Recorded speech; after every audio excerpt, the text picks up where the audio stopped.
Hi friends, smiley குத்தம் சேனல்லேருந்து நான் உங்கள் கற்பகம் பேசுகிறேன். இன்றைக்கி நூடுல்ஸ் எப்படி செய்யுதுன்னு பார்க்கலாம் வாங்க. நூடுல்ஸ் செய்யறதுக்கு தேவையான பொருட்கள்: 1 கப் கோதுமை மாவு, 1 தக்காளி, 1 வெங்காயம், 2 பச்சை மிளகாய், 1/4 ஸ்பூன் இஞ்சி பூண்டு விழுது, கொஞ்சம் கொத்தமல்லி, 1 ஸ்பூன் எண்ணெய், 1/2 ஸ்பூன் மிளகாய்த்தூள், தேவையான அளவு உப்பு, மஞ்சத்தூள் கொஞ்சம், pasta masala 1/4 spoon, garam masala 1/4 spoon. இப்போ எப்படி செய்யுதுன்னு பார்க்கலாம். மாவு பிசைஞ்சிக்கலாம். ஒரு பாத்திரம் எடுத்து கோதுமை மாவு போட்டுக்கலாம்.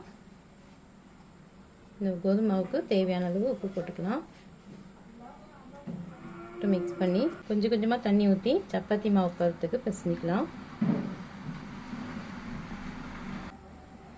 இந்த மாதிரி பிசைஞ்சாச்சு. இந்த எண்ணெயை கொஞ்சமாக ஊற்றிட்டு நம்ம ஒரு 2 நிமிஷம் கையிலே பிசைஞ்சு கொடுக்கணும். நல்லா அழுத்தி மாவு இந்த அளவுக்கு பிசைஞ்சாச்சு. ஸ்டவ் ஆன் பண்ணி ஒரு கடாய் வச்சுக்கலாம்.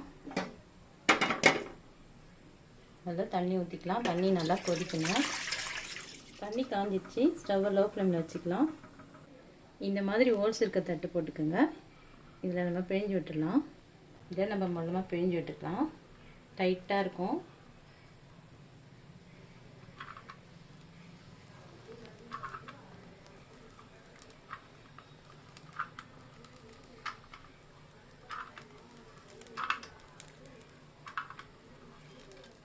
பிழிஞ்சு விட்டு 5 நிமிஷம் ஆயிடுச்சு. இதை எடுத்து ஒரு பச்சை தண்ணியில் போட்டுக்கலாம்.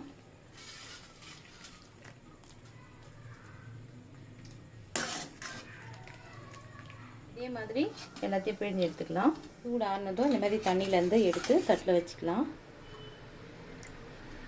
ஸ்டவ் ஆன் பண்ணி கடாய் வச்சுக்கலாம். இதில் ஒரு 2 ஸ்பூன் எண்ணெய் ஊற்றிக்கோங்க. எண்ணெய் காஞ்சிடுச்சு. வெங்காயம் போட்டுக்கலாம்.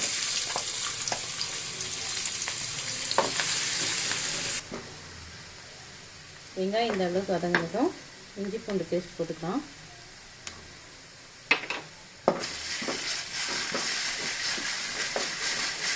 இதே பச்சை மிளகாய் போட்டுக்கலாம்.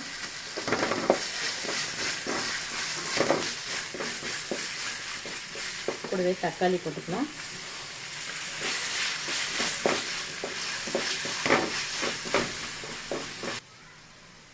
தக்காளி வதங்கிடுச்சு. இந்த மசாலாலாம் போட்டுக்கலாம்.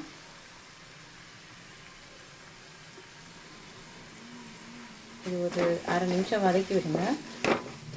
இந்த மசாலாலாம் வதங்கியாச்சு. இதிலே நூடுல்ஸை போட்டுக்கலாம். போட்டு கலந்து விட்டுக்கலாம்.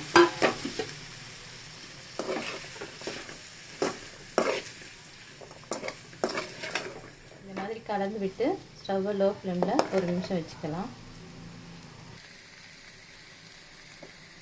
இது 1 நிமிஷம் ஆயிடுச்சு. ரெடி ஆயிடுச்சு. ஸ்டவ் ஆஃப் பண்ணிடலாம்.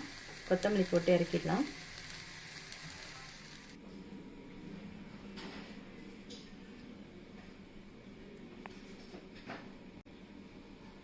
சூடான சுவையான நூடுல்ஸ் ரெடி ஆயிடுச்சு. ட்ரை பண்ணி பாருங்கள். ரொம்ப அருமையாக இருக்கும். வீடியோ பிடிச்சிருந்தால் லைக் பண்ணுங்கள், ஷேர் பண்ணுங்கள், கமெண்ட் பண்ணுங்கள். நம்ம சேனலை சப்ஸ்கிரைப் பண்ணுங்கள்.